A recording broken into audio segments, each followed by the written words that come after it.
私が、ワーシップフラをどうして始めたか、本当にすごい遡ること昔なんですが、私はもともとすごい孤独をこう抱えながらすごい生きてきた。小さい頃からすごいなんか孤独の中気持ちをこう持ちながらずっと小さい頃から今思えば生きてきたなと思うんですけど、そんな中にもフラっていうものが生活の一部で、あって、小さい頃から祖母おばあちゃんが、きっかけでフラ自体は始めたんですが、フラがそばにあってもどこかずっと孤独を抱えながら、今まで生きてきて、で、そんな中でフラをずっと、踊ってきて、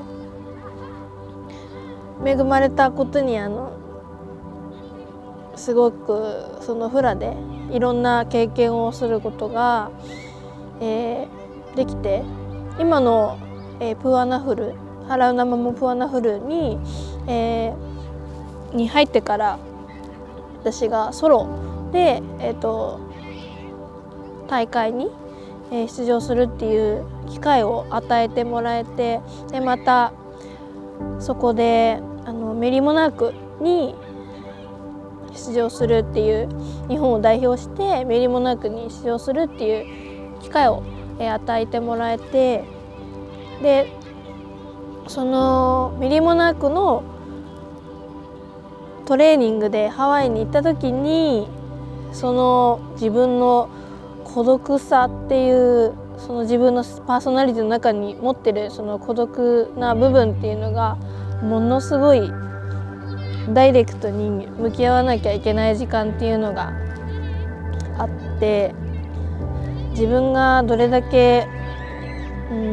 孤独と向き合ってきたか、いろんなことにこう迷いながらもこう生きてきたっていうのをすごくこう自分自身をこう見つめ直すというかこう向き合う時間っていうのがあって、でもうそのトレーニング中にもう精神面がすごいボロボロになって、でその時にハワイのホストファミリーであったママがクリスチャンでハワイでチャーチで、ワーシップフラをシェアしていて、でそこであまりにもそのトレーニング中で自分とのその孤独だったりとか自分自身と向き合ってボロボロになってる私を見て、気晴らしにちょっと来なさいって言って連れて行ってもらったのが、本当に初めてワーシップフラを踊ったのきっかけで、その時にワーシップフラの曲を聴いた時にものすごいその自分が孤独で自分の中にこうある穴っていうか、そこにワーシップソングがブワーって流れ込んできて注がれて、その開いてる自分の開いてる穴にそのを埋めてくれた、自分の何かこう欠けてるものをすごい埋めてもらえるような感覚、本当に言葉では言い表せられないんですけど、なんか本当に満たされるような、こう気づかされるっていう瞬間で、その時にワーシップフラにもう毎日メリモナークのトレーニングだったんですけど、すごいもうワーシップフラに夢中になって毎日踊って、大会の練習をしなきゃいけないのにワーシップフラの曲ばっかりを毎日こう本当に自分から踊るっていうよりかはもう曲を流してもう踊らされてるような、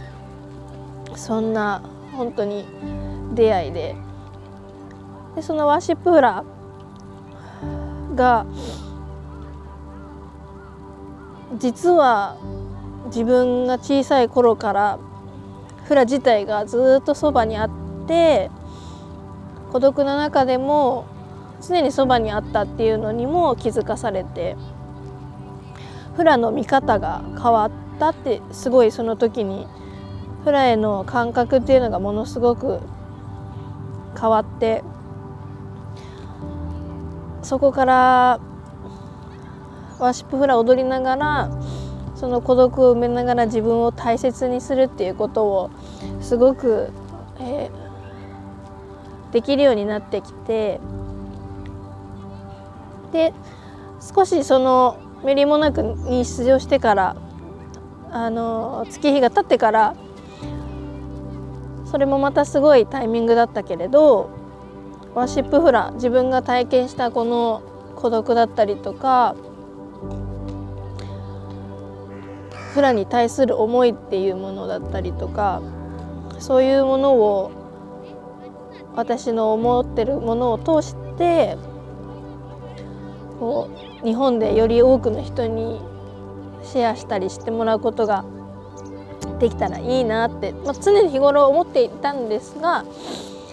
たまたまコロナ禍があっていろいろまたそこでもみんなの人それぞれの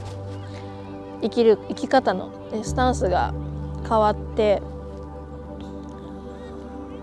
生活スタイルだったりとかオンラインでねいろんなことができる時代になって、でそういったタイミングもあったし、いろいろなタイミングが重なって、日本で去年かな2023年から日本でワーシップフラをシェアすることを、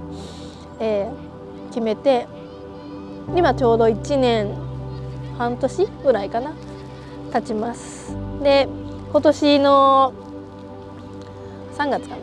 には1周年記念のコンサートもすることができて、でそこに私のその恩師であるワーシップフラの恩師であるアンティ、お母さんでもありアンティでもあり、そのアンティリンを日本にも呼ぶことができて、そこで初めてすごいワーシップフラを通してハワイと日本をこうつなぐことが本当にできるというか、ファーストステップを踏めたんだなっていうのを実感する時を持ってました。で今後このワーシップフラで私がどうしていけるかなって常に日頃すごい、考えることがやっぱりあるんですが、もともとワーシップフラっていうのはクリスチャンの人たちが教会で賛美歌に合わせてこう神様へ祈りを届けるっていうものなので、それをこうどう、日本でね広めていくかっていうのはすごく難しい部分ではあるんです。すごいセンシティブな部分でもあるかなとは思うんですが、少しでも私がその時ワーシップフラに出会った時のその感覚、その孤独を埋めてもらったり愛をこうたくさん注いでもらった感覚をこうワーシップフラに興味持ってくれる人たちに感じてもらえればもうそれでいいのかなっていうふうに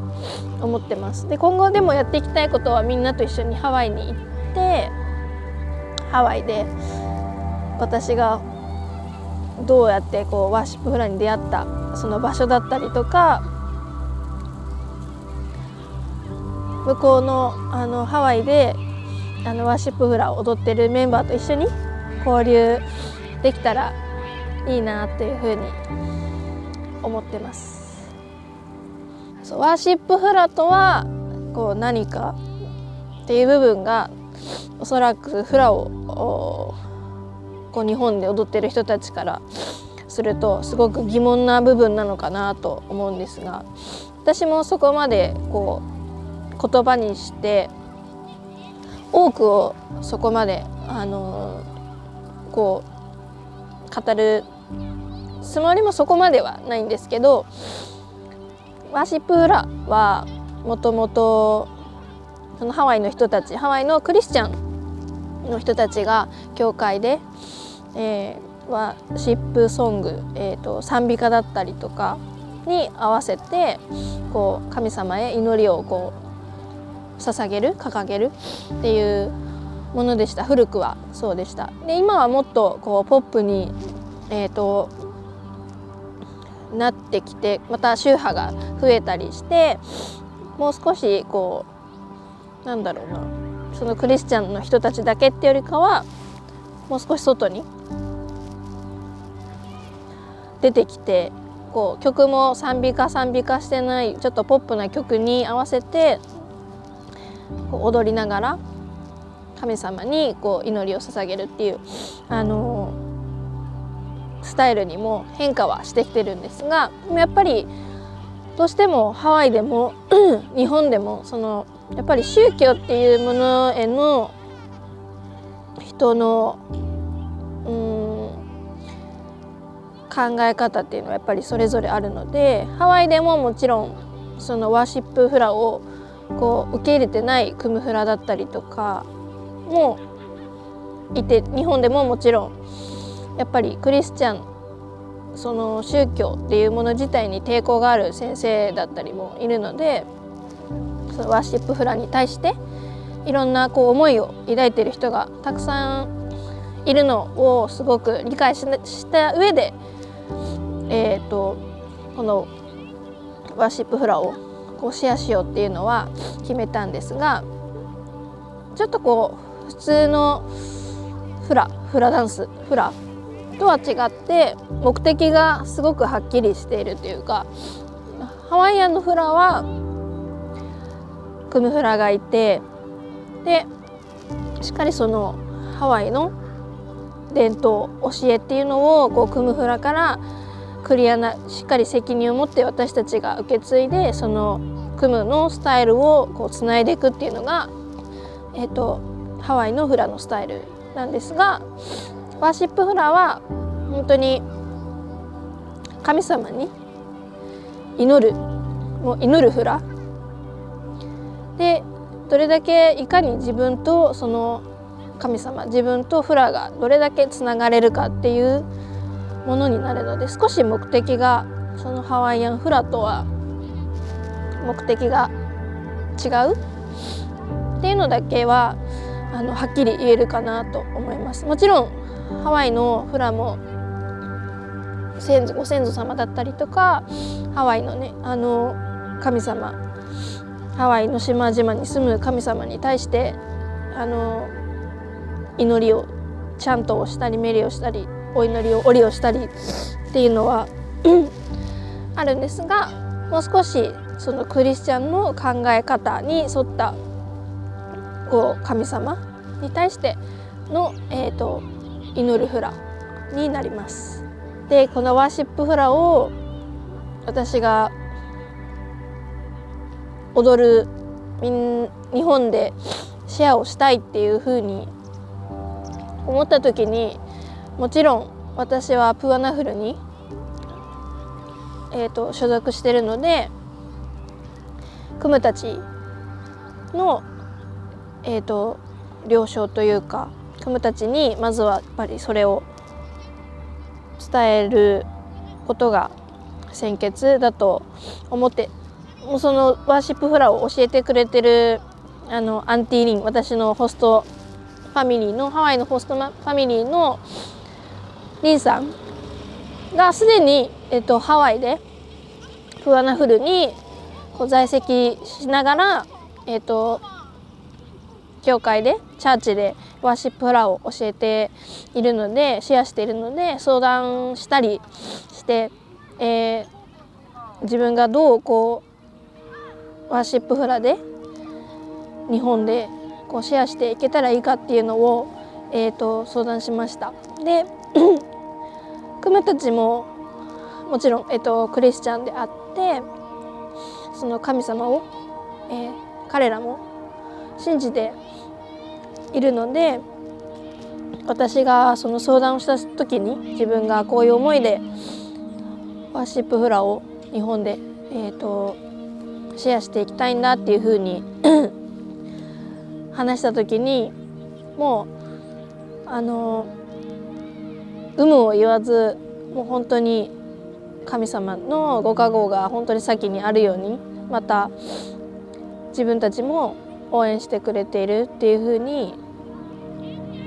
言ってくれて、今なのでこうしてワーシップフラをシェアすることが今できてます。なので本当にこのリンさんもそうだけれど、クムたちの理解、大きい理解っていうのが一番私はこう日本でワーシップフラをこう続けていく上で欠かせないものだったので、ハワイでも日本でもやっぱり受け入れられてない部分があるこのワーシップフラを本当に惜しみなくリンさんもそうだし、クムロパカも快く受け入れてくれたことは、すごく今後の私のこの先のワーシップフラをこう踊っていく上でも、そのありきの人生の先、すごくもう支えになるっていうか、大きい基盤になっているかなと思います。すごくワーシップフラは本当にセンシティブな部分だと私は感じていて、私は本当に幼い頃からハワイのフラをこうずっと30年以上踊ってきて、で今はハワイのクムフラからフラを学んでいて、でワーシップフラはそれこそ本当にクリスチャンの人たちがすごく大切に、その神様に対してこう祈りを捧げるために大切にしてきたっていう2つの文化っていうものをこうどう日本で広めてシェアしていくかっていうのは、すごくこう軽々しくできないっていうのを常日頃感じてます。だからこそこう言葉だったりとか、人にワーシップフラを伝える時だったりとか、踊る時ももちろんだけれど、本当に気をつけながら一回考えて行動にしたり、一回考えて言葉にしたり、すごく本当に大切に続けていくにしろ、本当に本当に少しでも間違った自分の一言だったりとか言動だったり行動で全てがダメになってしまうぐらい、本当に壊れそうなものみたいに扱わなければいけないぐらい、そのぐらいの場所にあると思うので、少しずつ本当に自分でも無理をしないぐらいのペースで、私のそのどれだけこう大切にしなければいけないことなのかとか、その文化が並行して今までどうやってあったのかとか、そういうものを皆さんとゆっくりシェアしながら、またでもそういうものを背負ってはいるけれど、みんなが本当に安心して踊れるような、環境っていうのかなを作っていければいいなっていうふうに思ってます。で、何か特にこのワーシップフラのこのメンバーでこう大きなことを成し遂げていくっていうよりかは、一人一人が本当にフラと深い関係を築いて、自分を大切にして、また自分を知るきっかけになったりとか、気づきを得られて、人生の寄り添うものになるように、それが私からまたみんな生徒さん一人一人、仲間の一人一人、またそこからいろんな人に伝わっていければ、それがこうワーシップフラを始めた私の理由でもあるし、そうなっていくのが一番の願いであるかなと思ってます。